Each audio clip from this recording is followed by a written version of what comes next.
Yeah, I saw the live feature, so I'm like, okay, we're live already. Yeah, it's like, oh, it's already going. Yeah, I use a platform that pushes out to multiple platforms. So, That's awesome.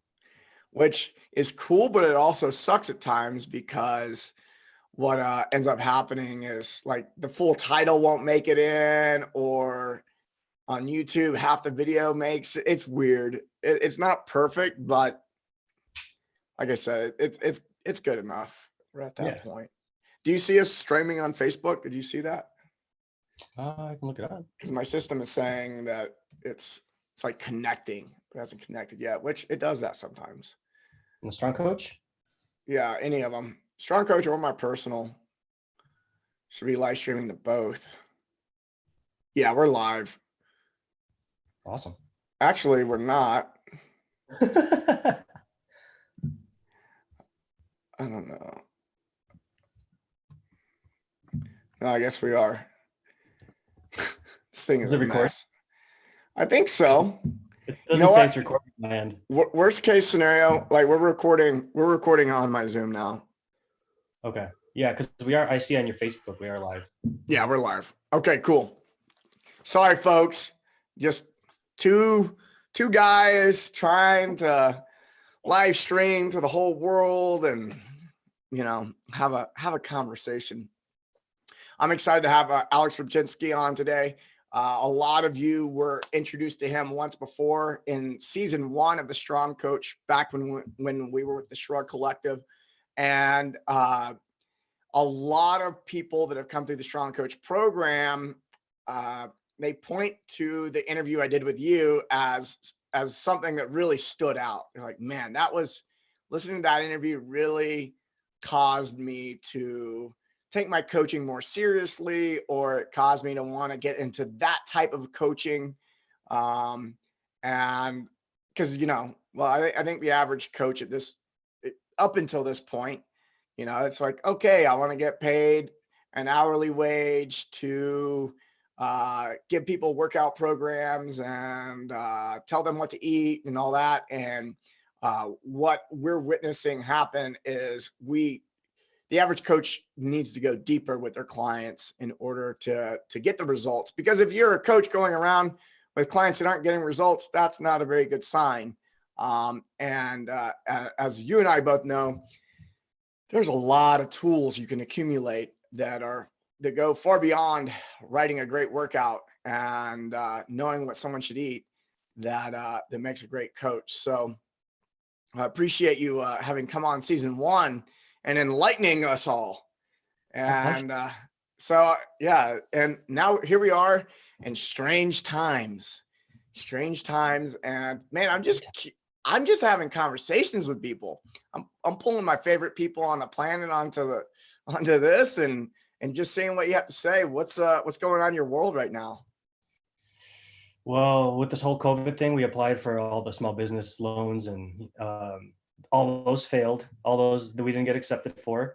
Me So too. Yeah, I haven't yeah, seen shit. yeah. But then all these other people collecting, 20, $10 million and $40 million from colleges and all these other places. And I'm like, okay, that's why I didn't get accepted. That's cool. Well, So you it know really what? Like I filled out the forms and then did business assuming it would not happen. So not too much of a letdown. That's exactly what we did. And we're like, hey, you know what? This is a perfect opportunity to take the things that we do know online and at least give people the best material that we can. So right now we're like cultivating an online coaching business, which dilutes nothing of what we do except not seeing people in person. So except we're just getting people on a mass level. So we're still building that. And we're going to be launching that in a couple weeks, I think now. Restructuring our whole website. I mean, this mode of darkness has really allowed us to go, okay, we are doing one thing really well, but how can we give it out to the masses? So we pondered, okay, what can we give? How can we dilute this? And we sat and we go, okay, what is too much? What is too little? What would be watered down? What would we ethically and morally be okay to release without releasing just something to make money? You know what I mean? Yeah. And so that's kind of what we're doing. And funny enough, I stepped on a nail the other day, And like a week ago, I stepped on a nail. It probably went like 1 or 2 inches into my foot Woo. and in my heel. And so I was like, I actually just posted a thing on Instagram that have, I opened my gym. Finally, we did it. We built it. I got my first workout in. The next day I stepped on a nail and I was making a cosmic joke. I'm like, well, I guess the universe is trying to nail me down and I wasn't getting the point. So, so I sat down and I'm like almost done with my whole course that I just wrote. So I've just been obsessed with it for the last couple of days about masculine archetypes and how we can actually address them show them to the people how to balance it and be full in ourselves so we can deliver ourselves properly to the world. And so, I mean, that's what we're doing. The kids are home. It's a lot of time at home. That's my world. A lot of time managing kids eating and, working and pretty much just that. Have you found that the process of going online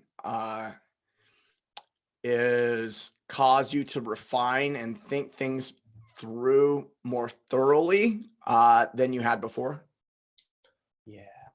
I mean, because once it's out there, it's not like a conversation where you could just go, let me clarify. Once you put it in words, people can take it as however their consciousness allows them to filter it through their ego and perceive it in their body, and then that's just what comes out of it. And then you have to go back later and do whatever press releases and clarifications, but it's not there. It's not in person. You can't just be like, that's not what I meant. Let's dive Yeah. in a little deeper. So that's what I'm finding with this, what I'm writing is it's turning into an obsession, because I go, no, that could be taken wrong. No, I got to clarify that. I got to put this in there. And then this little snippet turned into like a full blown, it's probably going to take me 4 to 6 hours to record this thing, just straight through, no editing. So yeah, it's kind of maddening in a sense, which is great. I love the madness. Yeah. Yeah. My experience has been, so I've been doing the online thing for a while and I'm still finding things to be improved. And, in in this process, one of the things that we did was I opened up a phone call. I opened up a Zoom call to anyone who had ever been a client before and in the Strong Coach program every day for like 3 weeks. And then we dialed it back to 5 days a week. And then we dialed it back to once a week. And it was my intention was, okay, if we support the coaches we've trained, then they're going to be able to better support their clients. And as I was giving them support, this is how it always happens, is the thing I think that they're going to need support on is not the thing they need support on. And I'm listening and I go, oh, they're asking questions that I'm pretty sure I covered in the program that they went through. Fuck. I did not communicate that as clearly as I would like. Like they may have gotten it on one layer or level, but I go, it's not good enough. So it's been a gift in that I'm pretty good at doing the messy action thing, putting it out there and then looking at it and going, oh, that's not the result that we were looking for. We can do better. So it's been a gift in that, and then sitting down and just redoing a lot of the curriculum. And it sounds like you're getting into that initial process of, all right, let's see if we can think of everything. And then when you're going to put it out, of course, you're going to get the feedback and go like, oh. And I mean, what kind of person, that teaches other people does not receive other feedback? That's the biggest shadow that, us as coaches can't fall into, is not being able to receive the feedback and the criticism, because they're the ones telling you what they really need. And then you go, okay, what does that really mean? And maybe this is what they think they need. Let's give them a little bit what they need or want, but mostly give them what they need in a way that they can digest it, which is, yeah, it's super important.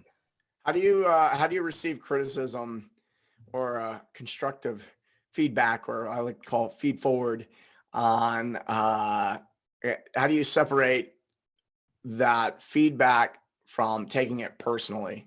Because taking it personally obviously slows down the process. On a personal level or on a business level? Both. Yeah. Like, wait, am I how to receive personal feedback? Is that what you mean? Yeah, like when someone comes up to you and they're like, "Hey, man, your hair looks like crap," and you're like, "Or Well, your let's hair do is too long." let's do business first, and then I am curious about the personal. Oh, because uh, yeah. Now, for now for I have memories coming up now. business. I'm like thinking about the time people had personal feedback from me. Oh, But for business, when it comes to areas that I have no idea in, I'm an open sponge. And anytime I'm around people that I have something that I can learn from, I turn into a childlike wonder and I just absorb like a sponge. And then I take that information like a sponge and I carry all that water, which is the wisdom. And then I go and I wring it out and I go, what do I have here? Is it muddy water? Is it clean water? So most of the time, 99% of the time, I receive it with, okay, I can see maybe where you're coming from, and let me look into that because I don't know the definition of what you're talking about quite yet. So I don't know the full scope. I mean, I'm working with one of our close friends who's redoing our whole website from this thing, and I'm making it easier for people to be able to access our site and make it functional and make it more user friendly. And so I'm like, here's my ideas, and he's like, you're ahead of the you're putting the cart in front of the horse. And I'm like, no, no, no, but you're not understanding. And then I start talking. He's like, you're putting the cart in front of the horse. And I'm like, okay, I'll listen. And then so he just sits there and tells me all these things that like these, do you see how this has to happen before this and this? And I'm like, yeah, okay. So my idea, even though it's a good idea, there has to be a process for that idea to be delivered in a coherent manner, because if you jumped into my brain and try to process all this, it would be too much, especially for the average person that's never come in contact with any of this. And so for anything, like for fitness professionals that are like, hey man, you should be doing this, I go, okay, let me ponder that for a second, and then I'm going to try to evaluate it from the whole instead of just from what they're talking about, because most of the time I've heard people tell me fascia doesn't matter. And then I go, okay, let me hear you out. Why doesn't fashion matter? And then I go, okay, well, you clearly haven't stated that it has its own blood supply, or it has its own fascial system that it runs through the body. Everything's interconnected through fascia, different layers. You haven't mentioned that. So what specifically about that are you talking about? So I'm more curious, because if you know what you're talking about, that whole fake it till you make it doesn't work. You walk up, like picture walking up to Paul and pitching him some health advice, like with confidence. You can't do that. no. You just can't do that to someone that knows what they're talking about. And so Yeah, I they're think just we've all had that experience. Someone that's come up, I've had people come up to me and give me advice on something, and I'm like, or this actually happens a lot in the business world. Is somebody who runs a marketing agency of some sort hits me up on Instagram and like, do you want to do this, this, and this? I'm like, no. They're like, you don't want to grow your following? I'm like, I really don't care. Like, like I'm actually looking at the entire business. This is not my focus right now. They're like, well, let's set up a consultation, and that way we can like create a strategy. I go, no, no, no, no. You're not hearing me. I don't care. like I know what you're selling, and it doesn't apply right now. So I know what you're talking about. It's like there's also, you got to watch out for, am I experiencing hubris? Do I think I know, but I don't really know, you know? Mhm. That's why I always stay curious and I let people hear. I let people talk to allow me to fully understand. And if mostly if my soul is calling me, if I'm attracted to hearing someone, most of the time I don't even respond to people on Facebook. Like someone will post something and I'll just be like, you know what, it's not worth it. I'm not drawn to this. I'm not drawn to give someone my almost 15 years of experience and diving head deep and being like an ostrich, just studying it with my head in the ground and applying it to people to go, you know what, they can figure that out for themselves, or maybe they won't even receive it, or I've tried and they haven't received it. So it's like, you know what, I'm not here to save the world. I'm here to work with the people that are really interested in my help and that are called to, you know, it's fascinating when people just message you out of nowhere and they're like, hey, I found you. I'm like, how did you find me? Yeah. I don't advertise. How did you find me? Did you go through a phase where you were trying to save the world? And then, yeah, how did that shift for you? What did that look like? What did that feel like? And how did it shift? Mostly trying to save myself, mostly trying to prove myself as someone that's important, someone that is trying to contribute, someone that's trying to prove to the world how smart I am, and be validated. But also, it hurts when you're not validated. And Sarah has been my blessing over here. She one day she's like, can you just shut the fuck up and stop telling, like, asking, like, being so surprised about the stuff that you're doing, and I'm like, what are you talking about? And she's like, well, how many people have to show you, of all different classes of you know people, from the wealthiest to not the wealthiest, to the people that are famous to not famous, telling you that, hey dude, you do good work. And then I go, that's an interesting point. So I mean, all these people are telling us that we're doing good work, and on all levels. Even if you're just the personal trainer just getting into it, and you taught someone how to squat somewhat properly, and you helped the person that needed the help, that at the level that you were at, to give them, and they're like, that was amazing. And you're like, wow, I need more of that. Instead of, cool, I have learned something, I'm becoming more proficient at something, let's learn the next thing. So saving the world, it was a challenge, because there was parts of me that were drowning, needing of saving of myself. And when you start digging into the deeper parts of yourself, and you start coming out of it like a more grounded, more whole person, you just find yourself saving the world by interacting with it instead of putting effort out. I've seen so many people walking by the store that just stare, or they'll reach out and go, hey, that thing you said to me 4 years ago, 5 years ago, like, really impacted my life. And I'm like, oh wow, I was just saying what was true to me. Yeah. Or, hey, I've been watching you, like old coworkers, hey, I've noticed you bring your food to work, and no one else does that, and that inspired me to bring food to work. And I'm like, okay, cool, I'm just trying to be true to me. And if that reflects something that is important to you, then that's cool. So, but before, it was like I was carrying them on my back, and it gets really strenuous, unless you have the strength at that point to know who you are, be able to take care of your family and your tribe, and then carry the world. Yeah. Was what was you wanting to save the world previously? Was that coming from a place of wanting to be loved? Like, oh, if I show that I'm valuable, then people will love me, or I will love me. Yeah.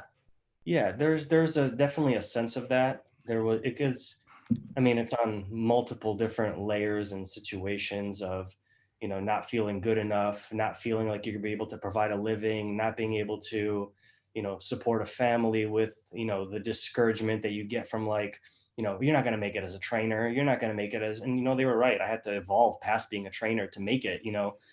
And but those are the kind of things that kind of started that hero's journey. And yeah, that pain is what carries you through. And then once you kind of get to a certain level of comfort and understanding, you're like, okay, I am willing to no longer prostitute myself for myself and for other people, and just provide whatever people need, because I'm comfortable with the material.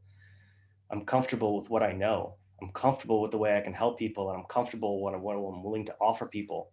And then the people that just randomly show up in your life, whether they be at the grocery store, whether they're your own personal clients, whether it's your family, they will show up once you stop talking about how much you know. This is coming from real experience, real personal experience. You stop badgering them about they need to get off gluten and dairy, and you just say, no thanks, I'm not going to do that. And they're like, and they watch you get healthier and stronger and more grounded and less impatient. And then they're like, well, what the hell's going on over there? I want to. Yeah. Yeah. It's a common trait for a human being to want to be right. and which means that other people need to be wrong. And if you're trying to tell people how you're right, then they automatically have to make you wrong. And that's not true for every human being, but it's a very common symptom, at least in the Western world. We'll say United States. I think it's very baked into the culture of this needing to be right. And there's this thing that happens where, well, if anyone's got to be right, then someone else has to be wrong.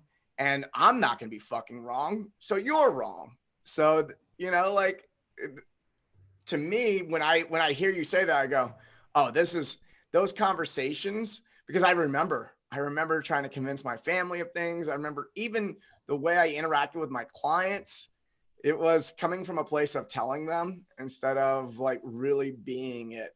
And even to this day, I had a moment this week where I go, I'm looking at how things are being managed on a mass scale, at the level of the planet or the United States or whatever. And I go, I have no room to be critical, because my own house is yet to be in order, for me to be able to cast that first stone, and yeah, I'm getting there, but the conversation that I'm having with just getting my own life, to where it can be, that's challenging enough without me having to go out and try to like change something else for someone else. Yeah, I mean, the easiest way to do that is just to practice it. The more righteousness you have without action, the more you fall into a shadow.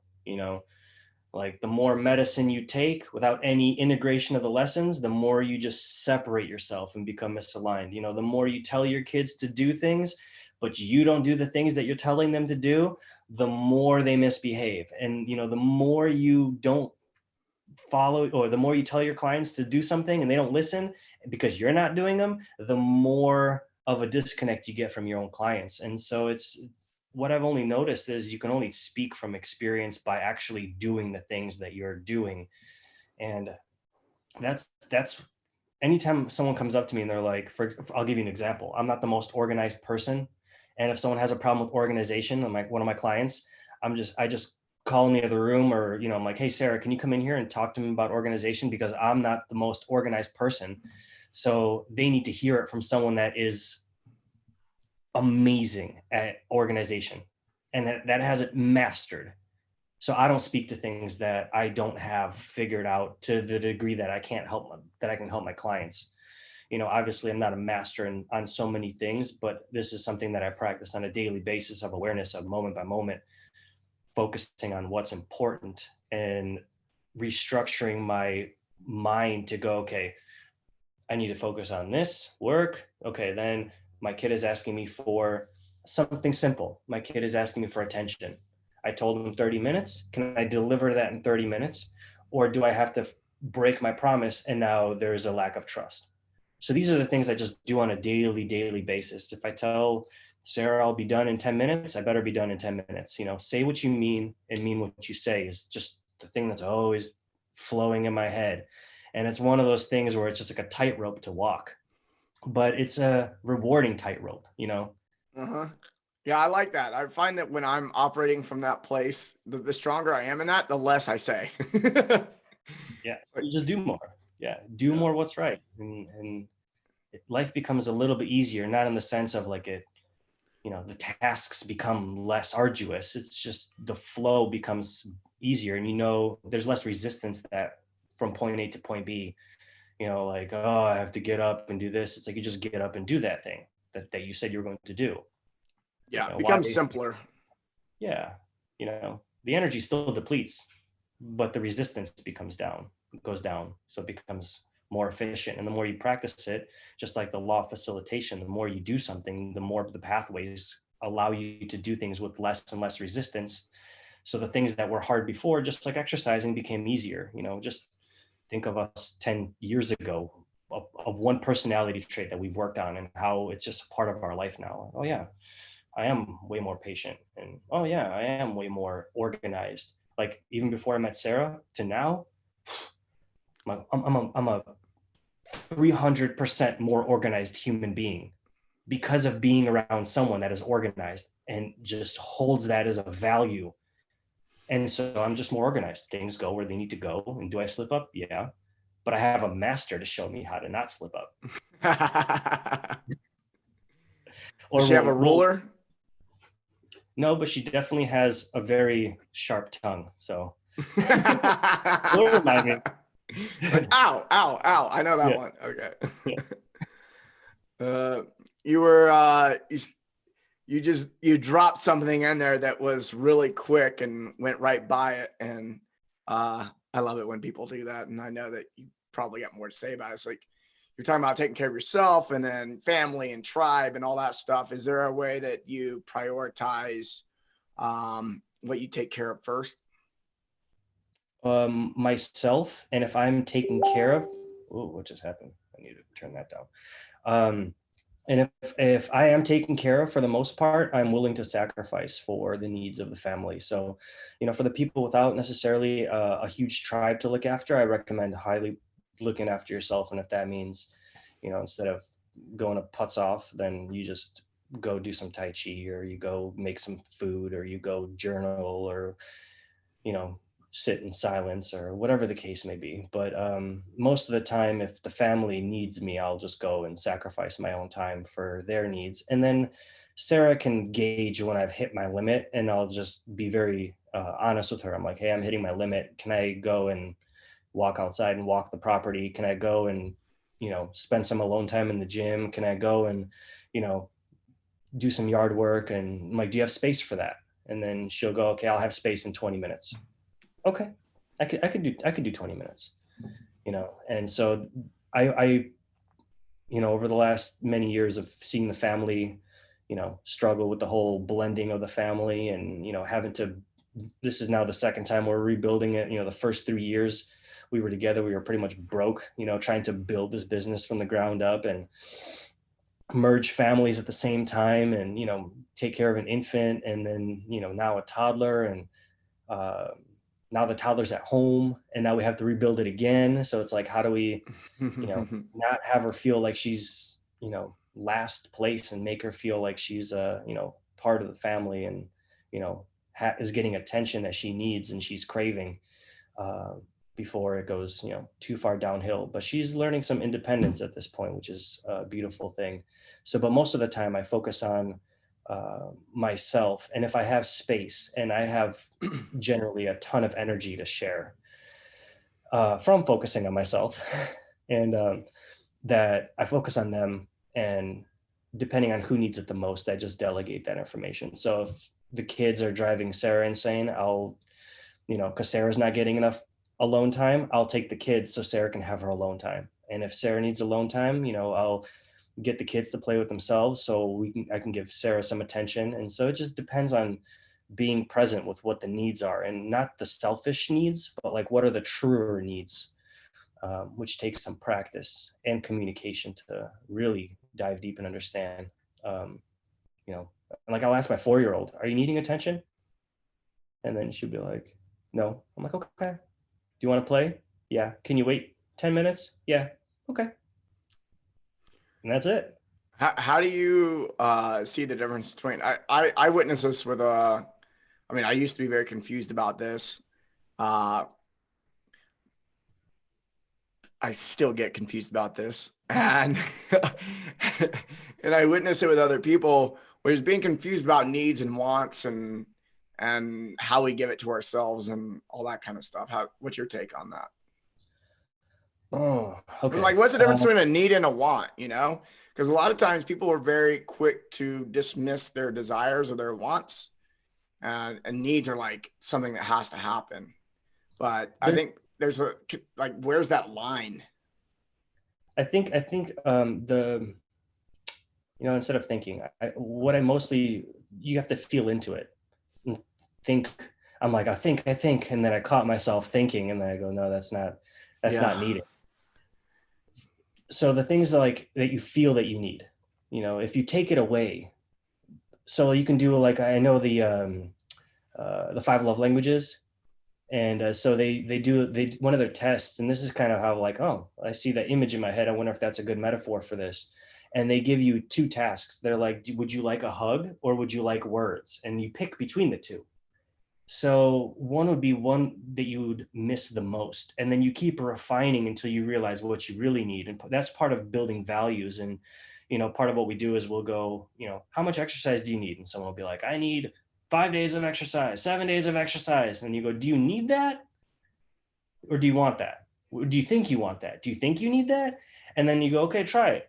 And then they try it. And then they're like, okay, that's too much exercise. Good. So you're finding out that you want to exercise, but you don't really need to. But why are you wanting to exercise? So then we go deeper into the coaching and go, actually, you're wanting to avoid and needing exercise to deal with avoidance. So there's all these, that's part of the, deep coaching as you get into those needs and wants. But, when you get asked the questions of why do I need to do this thing? Why do you need to do a Spartan race? Those are the questions that you ask. And then once you get into it, you're like, oh, I kind of want to. I miss friendship. I miss the camaraderie with friends. Maybe I just need to hang out with some friends. That'll be cool. Like maybe I should get a planned vacation and just like book a reunion with all my friends that I haven't seen in a long time. And then so asking the next question, why do I want to do this thing, could really discern between a want and a need. I guess I answered the question through a rant. Yeah. Well, something came up for me as you were talking about the Spartan race thing, which is like, I remember I would love to hear your comment on this. I used to race and do CrossFit competitions and weightlifting competitions and all sorts of stuff. And I'm getting a ringing in my ear. I have this thing that rings on my computer twice a day. I have no idea what app it is, what software. Nothing's popping up. It just sounds in my ear. You can't hear it, but it's completely distracting me. But I'll see if I can do this anyway. It's gone. The Spartan, I noticed that the need for competition, like the competition and being recognized was what was leading the way previously.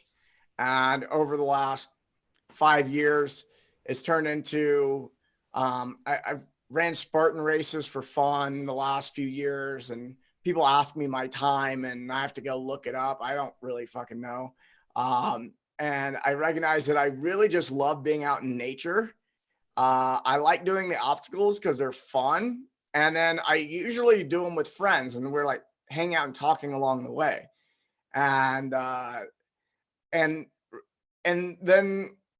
but it's like an excuse to get together out in nature and throw giant darts at bales of hay and shit. And so like, for me, it's just a good time, and it can be really confusing for other people a lot of times. Like, how did you not run that as fast as you possibly could?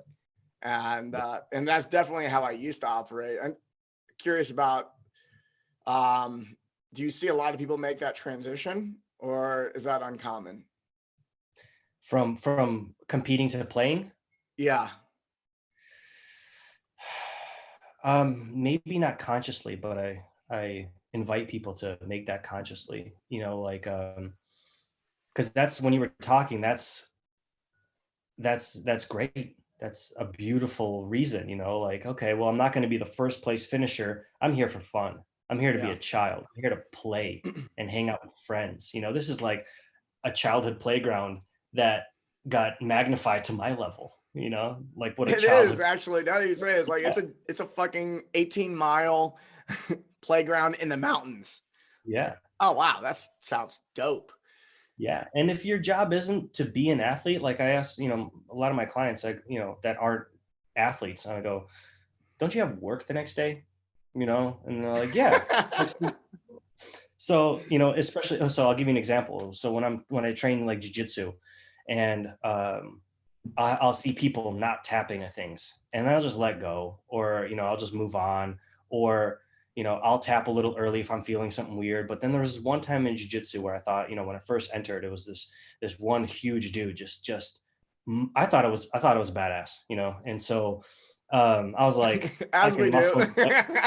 Yeah, I can muscle my way through this. That was the facade that I had. I was, 240 pounds of, machine at one point, and now I'm like 180 pounds, and still strong. But my brain was, why did I, back in that day, I was like, stop bullying me, and I'm going to be so big that you're not going to even want to try to bully me, And so this guy kept throwing the same move on me. And granted, I was a white belt and he was a black belt, and so he was just mauling me with the same thing. I had to stop him because I almost cried. I Mm. was like, I had tears coming down my face, and I'm like, why is this guy bullying me? And then I had this, like, in the moment of like panic, I had this moment of this question: why are you here? Mm. And then I was like, I just want to learn the art and play. And then I hear, so play. Why are you worried about what he's doing? And then I had this like conversation with myself. I'm like, yeah, he's been doing this 15 years. Of course he's going to murder you. And so ever since that time where I pretty much broke down on the mat, every day since then has been, let's play. And I got better faster just by playing. I go, let me stick my arm out. Let's see what happens here. Oh, they tapped me. Cool. Don't do that again. Oh, what happened here? And then I see so many people that are just like, they don't want to tap out to things metaphorically in all different areas. They're competing in a Spartan race and they're like just recovering from Achilles surgery or something like that, 3 months out. And they're like, oh, this was on my calendar. I don't want to refund this money. I'm just going to do it. But you have a family, you have work, what's the point? If you're trying to better yourself, there's other ways to do it, better yourself at work, better yourself in the gym, better yourself in the meditation, just practice the things that don't keep you out of the things that you love to do, And so if you snap a heel, or if you snap an ACL or a PCL, or tear your shoulder, your labrum, not metaphorically not tapping to things, well then, like for me, my hands, I need to use my hands every day. So I'm not going to break these things just Yeah. because some guy is a better practitioner of jujitsu than I am. I'm willing to lick my wounds and try again, which is the beauty of tapping. This is not real life. You don't have to life or death die. You get to practice and be like, I get to try again. Yeah. So same thing with like weightlifting competitions and other sporting events. Like if you're not a professional football player and you're playing, and if you're paying to play a sport like ultimate frisbee, and you are sacrificing family time and children's health and your own health to catch a flying disc, you know it's time to reevaluate something or be honest with ourselves. Like, I'm willing to give this up to be a child. Well, one thing I noticed, for instance, I look at my early 20s, well, all of it, all my 20s, and like going out and drinking on Friday or Saturday night and just getting obliterated and losing a whole day. I used to be willing to do that. And there was a point where the hangover was no longer worth it. And I remember like older people saying, and I even caught myself saying, it's like, oh, I don't recover like I used to, which is completely inaccurate. My recovery might be tougher now than it was when I was in my 20s, but that's not why I don't drink. It's not why I don't get drunk anymore. I don't get drunk because I have a much greater sense of purpose outside of having a good time. Is I know that if I lose a whole day, it actually means more to me now at the age of 38 than it did when I was 28. Losing a day when I was 28, I was not very connected to self. I was not connected to purpose. I didn't have the same perspective I'm holding now. And so is it more physically painful to have a hangover now? It's hard to compare the two when they're a decade apart. But the truth is it's a very obvious and easy thing to say, you know what? I'm not going to get drunk anymore. It may be fun. And the same thing with competition is like, I'm not going to push myself so hard that I snap something. Cause man, I got like, even though my job is primarily talking to people and it's a very or, business strategy or whatever. It's a very cognitive thing. If I break my arm, my attention going towards a broken bone, I'm going to lose days and days. And then my mental capacity is going to be diminished for weeks. And I go, man, I was looking at, we were out running the other day. We're out here in Utah, basically near Zion, and some of the best trails in North America. Super blessed. And there was this, 6-foot gap. And if you miss the gap on the jump, like it's, 50, 60 feet down. And I'm looking at it. And my first thought was like, yeah, I'm going to jump the gap and I'm going to get a really cool photo on the cliff over there. And 10 years ago, I would have been like, do you have balls or not, bro? If you got balls, you're making the fucking jump. And I wouldn't have thought about it hardly at all. And people around me would have gotten nervous. And I've had that experience before. Now I look at it and I go, yeah, I can jump that. I know I can do it. But what's the reward of me doing that? I get a cool picture. All right. What's the potential drawback? I'm like, not fucking worth it. Not fucking worth it. I got too much shit to do. I am living every day with such a sense of purpose that to do something that's so ego driven to get in the way of that, man, what a missed opportunity. Mm-hmm. And that's the thing. It's like, once you wake up to the fact that you have so much to offer people, like painting the top of my balcony, and I had to get on a ladder and climb 20 something feet up in the air. Like you were just saying, 10 years ago, I would have firemaned up that pole, up the ladder and not even thought twice about it. Now I'm like, this thing is shaking. What if I fall? I can't play with my kids. I can't help Sarah. Like, these are the things that are going through my head. We have too much responsibility, and we acknowledge it to the point where if we hurt ourselves, we can't contribute to the world, because that's that weight of knowledge. You can feel it weighing you down. You have so much to share, so much to give, and doing things that don't necessarily serve us isn't exciting anymore. Not like, if someone offered me right now to leave my family for a year and gave me a bunch of money, like, the money would have to be so much that I would be able to take my family with me. Right. Yeah. If someone tries to match what I do and sent me to New Zealand, I'd be like, no, man, I make that at home. Why would I do that? Yeah. I have so much to offer here. Why would I spend somewhere else doing that? And these are just my values. People's are different. And I'm not saying my values are your values or whoever's values are, wrong. These are just mine. I've set these for myself, so I'm just sharing my vision of these things.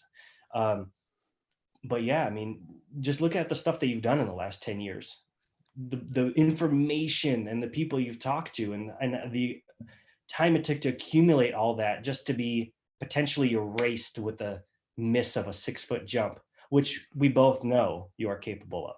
Yeah. I don't need to prove it. Yeah. I can get other pictures. Yeah.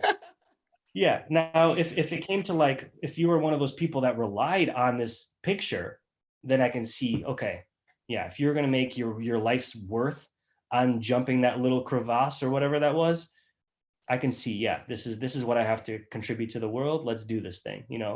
If I have to tear my knee reaching for that touchdown because that's what feeds my family, I understand. Yeah. But a $4 million contract. Yeah. Let's do it.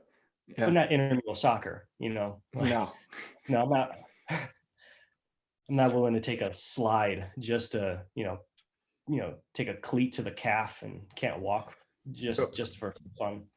So we're talking about one side of the spectrum, really. We're talking about the extreme, which is the potential for acute injury or death. and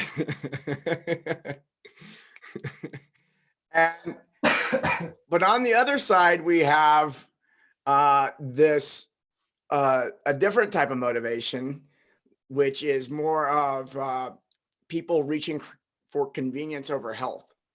For instance, I'm going to go through the McDonald's drive-through and get a fix. So, the food's more convenient than doing it on my own, or I don't I'd have to learn something in order to do it differently or whatever it is. But we all know there's nobody that thinks that McDonald's is healthy, right? And I imagine that people also understand that the healthier you are, the better you can be of service to others. So do you think that that's, I mean, I'm looking at this conversation, I go, the same thing that keeps me from jumping that crevasse is the same thing that keeps me from eating McDonald's, because I know, or getting drunk is, hey, I know that I'm not going to be able to serve my purpose as well. I'm not going to like have that experience of and having that sense of purpose if I continually put something in my body that's going to diminish my ability to show up. Do you see that conversation the same way? It's not as extreme. It takes a little bit more awareness. Like, this whole thing hit and we all had to be locked inside. You can make grocery trip runs.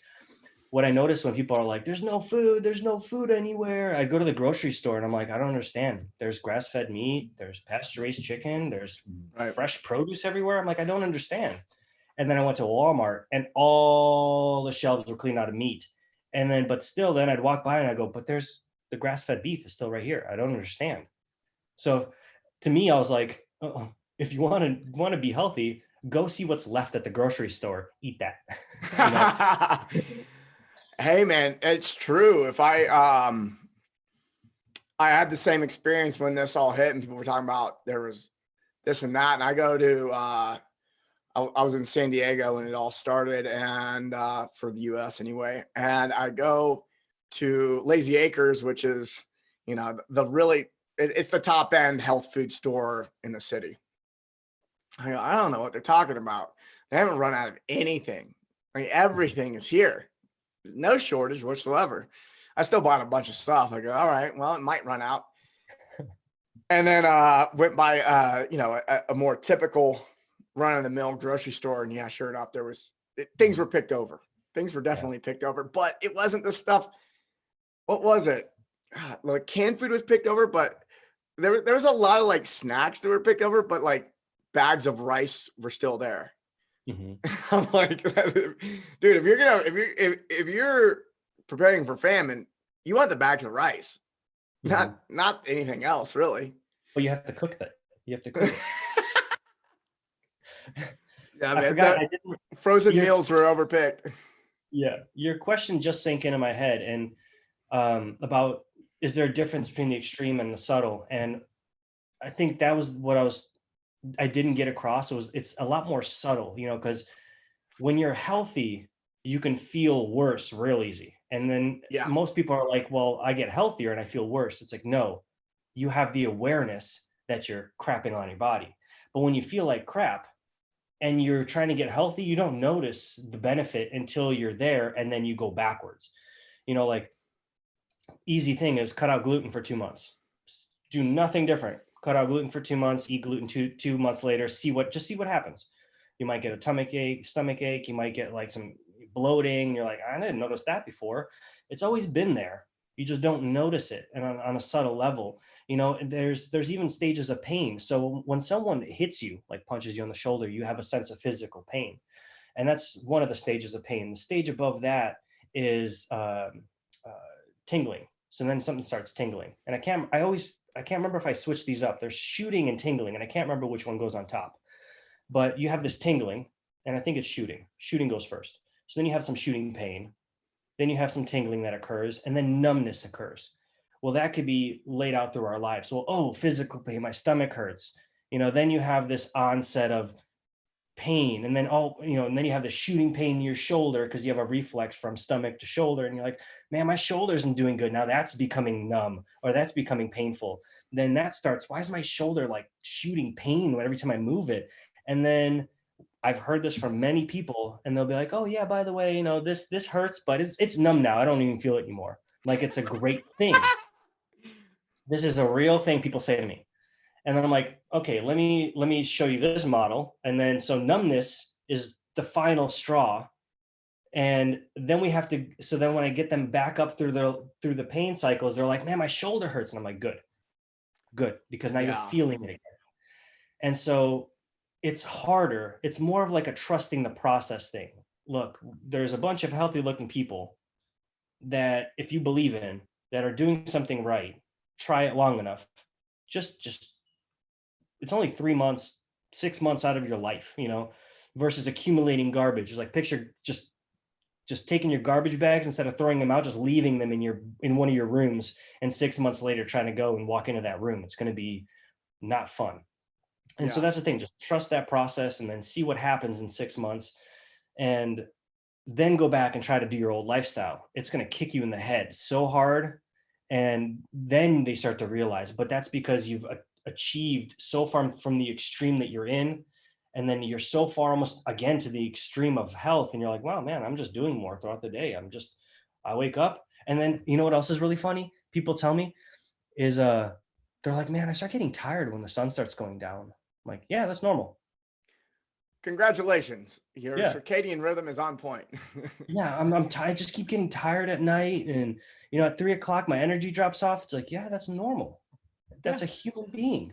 That's what we do. We're ready for bed. We got to sleep. Yeah, your state changes from moment to moment throughout the entire day. Surprise. It's funny. But it is a surprise because I remember when I've gone through phases where I got really healthy, and I remember even my family at times would make fun of me because they were like, "Oh, you work out and you do all this stuff, but you can't even handle a slice of pizza," And I'm going, yeah, I just don't want to do that to myself. But like from their perspective, I was weak. Like I had a weakness because I was sensitive enough to the input that I knew that it wasn't good for me and that it hurt. And they're like, it doesn't hurt my stomach. I'm like, you're inflamed and out of shape. Like, congratulations, it doesn't hurt your stomach. I don't know what to say. Yeah. But from their perspective, they're too weak to feel the emotional, physical, mental, and spiritual response behind what that's doing to them, and then take the responsibility it takes for like you to just go, hey, I'm going to cut out this extremely delicious food out of my life for the betterment of myself, which helps humanity on every person I come in contact with on every level. So that's what when people, so when you're asking me like, how do you discern between a need and a want, when I'm like, hey, I cut out alcohol, and they're like, what, you can't have a good time? No, I can. Oh, you can't handle it? I can. I used to be a monster of a drinker. I can drink a lot of people under the table. I don't, because I feel like garbage and I can't contribute to the world, my kids, my family, and it doesn't serve me anymore. So I just don't do it, and that's okay. You can do it, but most of the time is they're rebelling against the fact that they haven't found their purpose yet to be able to give that up. So they're like, you're weak. But really, when you point one finger at someone, you got three pointing back at you, which is really, I'm too weak to do what you're doing. And I commend you for that. And those are the words I hear in my head when people are criticizing me, which is once again going back to that whole full circle thing of how do I handle criticism. So it just depends on, are they really calling me out, or are they telling me the truth for my better, my betterment? Is that even a word, betterment? You know what? We make up words all the time. Who cares? Yeah. Yeah. Yeah, I think it is a word. Are they doing it for my best interest? Do they want to see me grow and succeed with nothing for them? And if the answer is yes, I will look into it. If the answer is like, you're just an asshole, am I an asshole? Or am I being honest? Like brutally honest? Or I could work on the way I deliver my honesty. I receive that. So there's all these different layers of whatever the criticism is.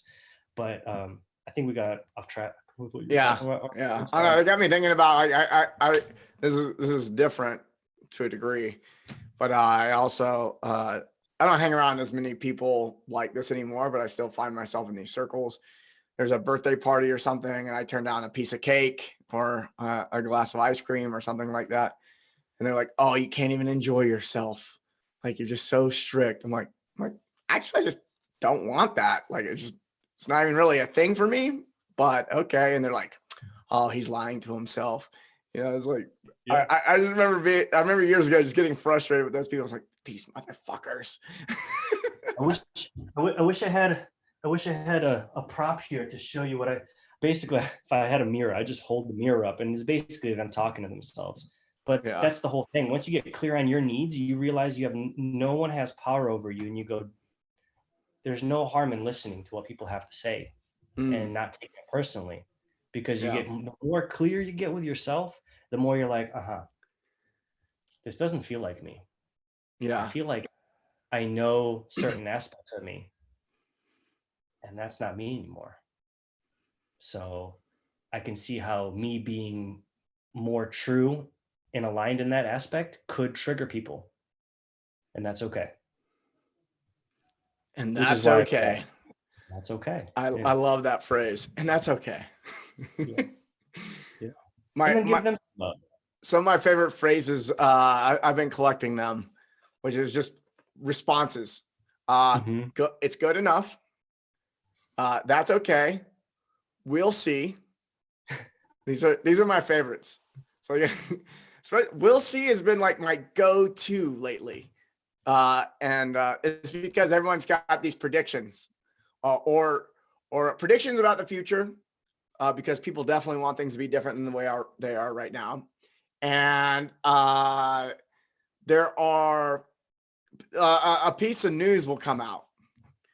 We don't know if it's real or not, ever, but a piece of news will come out, and it'll get sent out to a group. I don't know. Are you part of these groups where people are talking about coronavirus? And I keep getting added like Facebook group here and a WhatsApp group over there, or my family text message thread is just blowing up with shit. It's entertaining. It's very entertaining. But I don't know how many times you're like, one day it's this and then one day it's that. And then my response I've learned has just been, we'll see. Yeah. We'll see. We'll see. It's like, it's so good. I'm like, we'll see. It's so bad. We'll see. And Yeah. and that response is just, I think I'm loving it. I am loving it because things are changing by the day. Like, before it was so many people out of every million are dying. Oh, we just started testing people. That number's inflated. Oh, wait, those tests, they were tainted. Oh, so what's the truth? And it's like, we'll see. Like, I don't fucking know. Let's check in next year.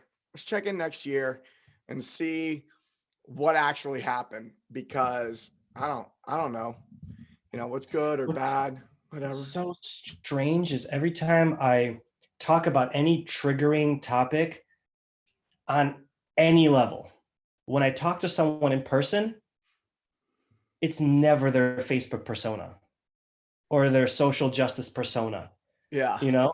And then you just have a conversation and you go, you know, like, are you sick? Do you know anyone that's sick? No? Okay. Are you healthy? No? Okay. I can see why you're scared, Okay. Well, we could always get healthier. Okay. Uh-huh. Yeah. And then it's just such a simple conversation. Well, do you have food at the house? Yeah. Okay. Why are you posting panic? Like, Yeah. if you Yeah. don't have food, let me know. I'll I find someone. I'll help you get some food. You know. I made the mistake last, maybe it's like 4 or 5 days ago. I posted something on Facebook. People will probably just scroll down my feed right now and check it out. But I posted something that I thought was like somebody was posing a good question and making an analogy between like, why are we so worried about this when heart disease is doing that? And people are like, it's not the same thing. I'm like, look, I know it's not the same fucking thing. But what I recognize is I made one post just to be like, the whole point was, what are we not paying attention to? Because this has got so much of our attention. Like, the world didn't fucking stop. The virus didn't hit, and now nothing else bad can happen, or, good, bad, whatever. But nothing that you're going to interpret as bad is going to happen. Like, there could be an earthquake, there could be a tornado, there could be an outbreak of something else, there could be whatever. Like, the world is still fucking happening, even though people have contracted a bit. Mhm. And so I'm just like, what's happening in the economy? Like who benefits from this? I'm just like trying to ask these questions, and people are just like, I know people who are fucking dying. I can't believe you would do this. Like, I'm just going to not even read this post. I'm like, well, you already read the post, but so it's like, but I could tell people got really triggered by me just sharing some, someone had some ideas and I asked some questions and people fucking where like I could tell like the way they responded, there was some energy behind it. And I definitely received some of that. I interpreted it and I was like, whoa, what am I doing here? Maybe I was like, maybe asking questions isn't the best thing right now, publicly, and I was like, and that's when I was like, all right, I'm just gonna get my own house in order. I don't need to be poking bears because I've poked a lot of bears in my life. And I enjoy watching it, but only if I think it's going to be helpful. And what I'm witnessing right now is it's not. This is scaring people on a level I've never seen before. Like, you can't joke about it. You can't whatever, because people are dying. Even though the numbers aren't, me just saying that is going to fucking trigger people. It's like, yeah, people like, And Mike's second favorite phrase, and that's okay. That's okay. That's okay. Yes. But yeah. So you're managing this situation by not really paying attention to it. Like, it's just not important to you. I'm not saying like you're avoiding. What I'm saying is like, you're just doing your thing. Chop wood, carry water. Yeah. And like doing the simple things that, like, okay, Sarah is immunocompromised. Kelly is immunocompromised. Sarah's parents are immune compromised. So I, being a specimen of high immune support and a high functioning immune system, part of that is like being potentially, the thing carrying all of these things, and it could be like, I stepped on a fucking rusty nail, like a couple of days ago. That I think I mentioned that, and it went like 1 or 2 inches in my foot. I put some colloidal silver on it. I put it in the wound. I washed it. I put a bandage on it, and I'm walking again. And it's been Sunday when I stepped on it. I'm literally walking on my heel again, and a nail went 2 inches in my foot.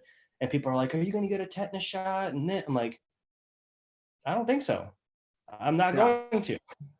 And I'm like, let's try it out. If I start seeing symptoms of tetanus, sure, I'll go get one, to make my whole tribe feel like more comfortable, the fact that they're not going to lose me. Cool. But other than that, I'm like, hey, I'm a good guinea pig, and I have trust in what's happening here. And I'm going to do what feels right in my body. And here's the things I did. Boom. I'm already walking around, jumping on the trampoline again, but am I walking to my in-laws' house, who are almost, I can't remember if they're in their 80s or not, or high 70s or 80s. Am I walking over there without washed hands and without a mask? No. Am I carrying stuff into the house? No, because I have to look at the greater whole. And that's part of being like a good king and a good warrior, is someone who's mindful of who are in their kingdom. And so if you have someone that's, struggling with an immune system, don't just blow it off, but just treat the situation in a private area and go, how can we keep this isolated and keep this person thriving? And what are the things we need to get people to thrive? There was another study that came out today that was, people were treating COVID with vitamin C and vitamin D, and people that are found with COVID have super low vitamin D. And okay, well, sounds like people need to eat more real food and take care of their guts and their immune system. So on the back end, all I hear is, if your immune system is compromised, take care of your immune system. How do you do that? Stop stressing, because the problem is already here. Yeah. So let's go outside. What are the things that help? Go rest, sleep, easily top of the list. If it's keeping you awake at night and you're not sleeping, you're probably a self-fulfilling prophecy right here, and you're probably going to get sick, which is going to make more panic, which is going to create more Facebook stir, which is going to create more news stir, which is going to create, and it just goes downhill. So it's almost like, am I ignoring it? No. But am I worrying about the panic? No. And do I go out in public? Every time I go into public, everyone's so nice.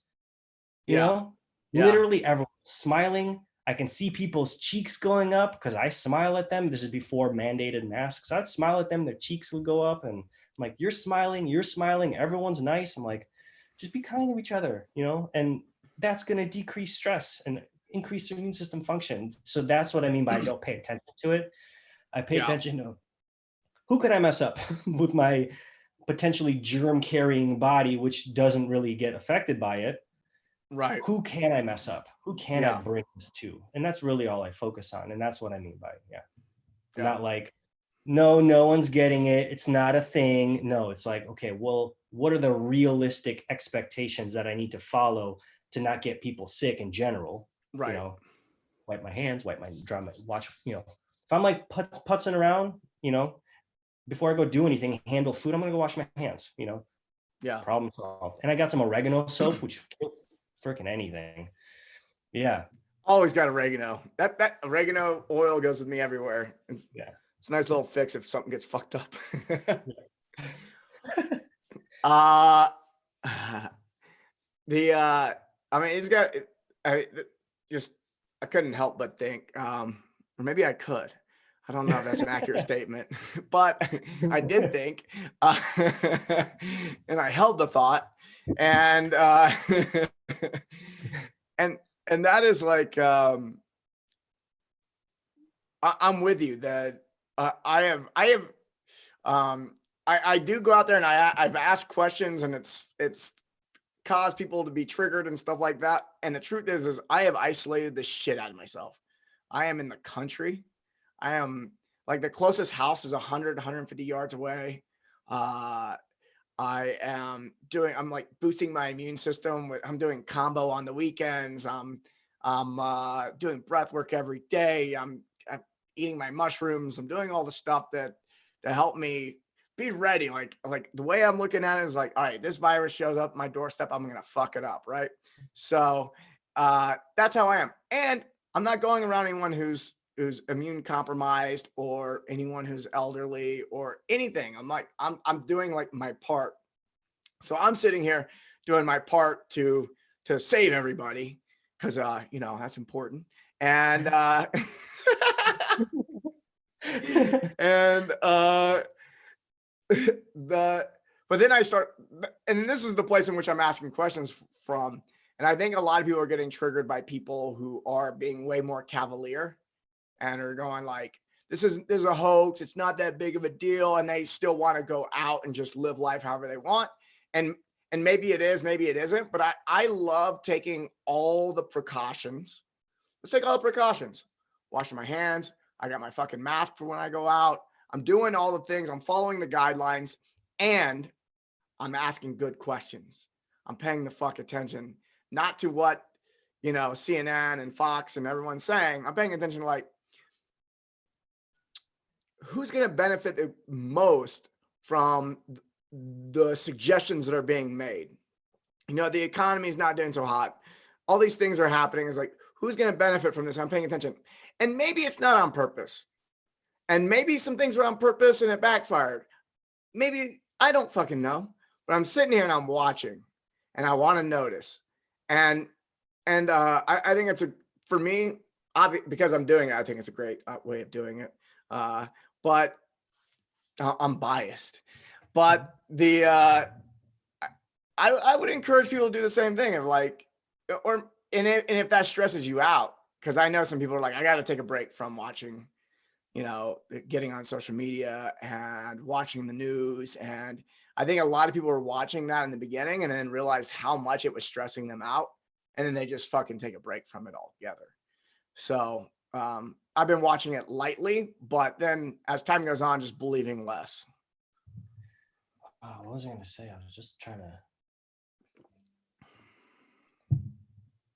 I have no idea. It popped out of my head when you were saying looking at news and things like that. It just completely flew out of my consciousness. Yeah. I guess I encourage people to be aware of what's causing a fluctuation in your state. Like I notice like certain days it's like, I should not be paying attention to shit. I'm going to go out in nature. Part of the thing, why people are triggered. I remember now. Oh, yeah. There were two things, and I was trying to remember both because I was like, man, this would be really cool, like perspective to share. And then I just lost it all. But if you're invested in oil, you're going to defend oil. If you're invested in pharmaceuticals, if you have this firm belief that pharmaceuticals will save your life, and to some people it does, and to some people it doesn't. And if you have this belief that it does, you're going to listen to those people and naysay against all the people that doesn't. I mean, that's straight across the board for everyone. You know, if you don't believe in vaccinating your kids, you're going to naysay everyone that does. And if you do vaccinate your kids, you're going to naysay everyone that doesn't. And you're going to crap all over each other. And there's going to be this battle between each other.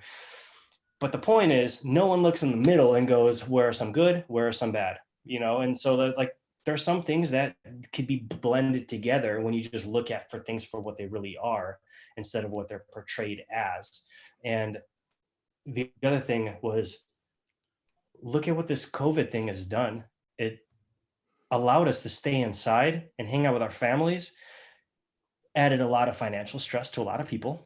Yeah. And, but at the same time, it allowed us to, like, the first thing I noticed when you like brought up, like, people are just wanting to go outside and hang out. I'm like, how many times have we as coaches been like, go walk outside, go take a walk, Yeah. go be by some water, put your feet in the dirt.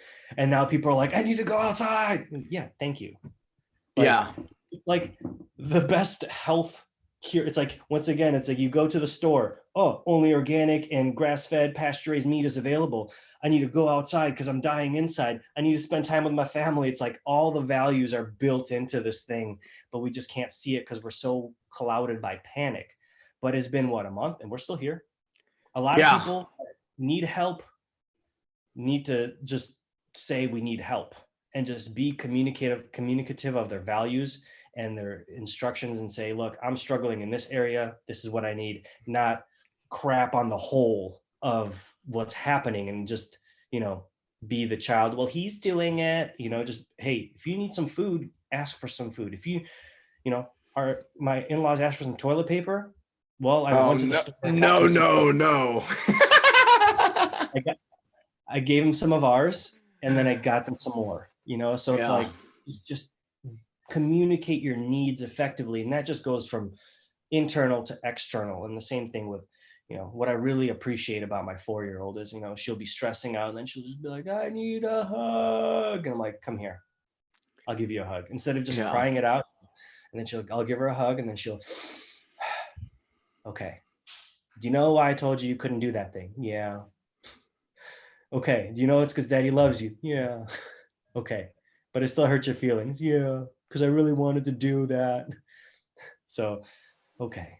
You know, just communicate exactly what you're needing. And if it doesn't get delivered, then, you know, but we have a thing of externalizing our stress onto everyone else, but missing the best of it all, which is, you know, spending time with family and getting your feet outside in the dirt and getting some good food in your belly and eating together and, you know, going to, you know, your backyard and planting a garden and, you know, restructuring your whole business and have a time to introspect and, you know, sit at home and do nothing and just sit and think about exactly what we're talking about. And, you know, why do I want to do that thing? Why did I want to do that thing? Well, go crazy. Like, I've gone crazy so many times, and as long as there's some perspective and rooting, it's great. I mean, how many times have you taken medicine and just lost your mind and then came back and you're like, that makes sense. It was like, that was the best thing ever. Yeah. People are like, I'm afraid of losing my mind. I'm like, yeah, exactly. It's a good thing. Yeah. I always tell people, I'm like, I don't know where I got this quote. And if it's someone, I'm quoting someone, I apologize. You know, you have to lose your mind to find your mind, you know? So, Yeah. but you can't find what's there. You have to lose that, all those programming, all the stuff that doesn't serve you, all the stuff that is weighing you down. And, you know, if your wife's like, I'm going to leave you, and you're like not investigating that, then that's a problem right there, you know? Yeah. And if you're like, I'm sick and no one can help me, there's a problem right there. And it's all, you know, and then, yeah, but life is interesting, which is why I keep my head in my little bubble, you know? Because we're having a conversation and we have our own beliefs and our own perception and our own ideas. But when you put two people in front of each other, they can have a conversation if they're open to having one. And it goes back to the how I handle criticism. I'm just curious. I just act like a child and I'm curious to know, like, well, what is that thing? What is that thing? I mean, Ari asked me probably 1,000 questions a day, and I'm maybe exaggerating by like 10. She probably asked me 990 questions a day. And so, but she's curious, she learns, and so that's, Yeah. you got to get into the child's mind and go, what do you mean behind that? What does that look like? What does that taste like? What does that feel like? What does that look like in 10 years? What will that grow into? And then sometimes as a coach, well, most of the time as a coach, but most of the time as a coach, I use questions to just ask my client about whatever they're thinking about is a good idea. And then they realize through explaining to me how good of idea it is, it's not a good idea. Right. Yeah. Yeah. It's like, yeah, just let them process, give them the space to process it. They're keeping it inside, not externalizing it. It gets out of their mouth or on paper. And it's like, well, that's weird. Oh, I just heard myself, and that wasn't very fun. No, I was thinking about that. It's like, I'm a big fan of people becoming adults. And when I look at the world, and it took me into my mid-30s before I say I really took on adulthood. And and I met some 60-year-olds that have yet to take on adulthood, and I've met some 22-year-olds that are full-on adults. I'm a big, if the world had more people who are adults, and what I mean by that, how I'll qualify what an adult means. An adult means that you can parent yourself. You make a really good father to yourself, and you make a really good mother to yourself, both parts. If you can do that, then you're an adult. If you cannot mother and father yourself, if you're still looking for someone outside of yourself to take care of you in some way, you're still a child. So it's our culture is not built up to create adults. So that's how I define being an adult. And then but there's a couple of childlike things. Like if you're a good adult, because you're parenting yourself, it actually gives you access to being a child at the same time, right? So like I'm hearing you talk about that, and thinking about the two things I love about childlike behavior is the curiosity. Curiosity is one of my favorite things to embrace, and then play. And I'm all about, like, I want people to act like adults, but I want them to act like children too. Be playful, be curious. And those are the parts that I think that I learn from children the most when I'm around them. Mm-hmm. Yeah, I mean, what you just said was mwah. And that's, we share a very similar belief on that. And most of the things is like we said earlier, do what you mean, or say what you mean and mean what you say. Do the thing that you're going to do, finish your task, make sure everyone's okay, and then go play. The child will go play and not do the thing that he needs to do. Right. Yeah. And so, but you're 100% right. There's, a lot of people that are just not embracing their adulthood responsibilities of contribution. If we lived in a town or a small village, and, the whole town is full of children, and no one's getting water, and no one's building shelters, and no one's bringing in food, but we just, now we just like do 3 clicks, and then whatever you want shows up at your doorstep, and you don't have to go get those things. It makes it even more convenient. But in my mind, it's like, well, now since that's coming here and I don't have to go do that thing, I can go contribute in ways that I can find really valuable with my skill set. And but Sarah always calls me the child, because I, at any point, I could turn on curiosity, I can turn on wonder, I can turn on play. And she's like, how do you go from working to running around the house? I'm like, it's just, there's so little time to just be serious all the time, but then there's times like when you have to be serious with yourself, with your client, with your parents. I mean, it's real, and Yeah. things can fall apart at the drop of a hat, and if you just let things go. And so, there's so many people, making videos from their jobs and getting fired. Have you ever seen these things? People are like literally making like TikTok videos, and they'll be like pop through my feed every now and then they're like at work, and they're like, why did I get fired? Like, this is why. You know, and then they'll fall into the victim. Why did this happen to me? Because you sabotage yourself, you Yeah. know, Yeah. because you're being a child when you needed to be an adult, you know, Yeah. and you're probably being a child instead of an adult because you're being a prostitute and doing something you don't love to do. And then this whole thing comes full circle again. And then it goes back into this whole shadow cycle that you should have evolved out of a childhood. And now Yeah. you're a full blown adult with a family, with a business, or you're working for someone. And, you know, and if you don't like what you do now, have a dream to get out of that, or do what you love as a hobby so that way at least you stay sane, which goes back to what we're talking about. Go play, you know, go, if it's fiddle with a guitar, go fiddle with the guitar. You better make room for that, you know. And if it's, you know, combo, you better be doing that stuff, you know, because that's, you know, if you and if it's Strange paint, kind you of better play, but be yeah. it is not play. It is not play. It's pretty brutal. It's gotten way easier. I'm Huh? probably in like the 40s. I've done it maybe 40 something times. I'm not really Wow. keeping count, but there's Okay. a lot of dots. I'm not keeping count. 40. 40-ish, somewhere in there. It's more than 30. It's less than 50, I imagine. I don't know. But it's, So well, I started keeping, I was like trying to figure it out because my experience completely shifted with it. So I don't experience nausea anymore. that's awesome. Yeah, it's weird. How interesting. I still Uh, purge. yeah. Oh, Anyways, that's normal. Yeah. no But I one no think one wants to hear us talk about combo. no. But yeah, we're just kind of a little side tangent. I definitely agree with you that, you know, we need more adults in parenting.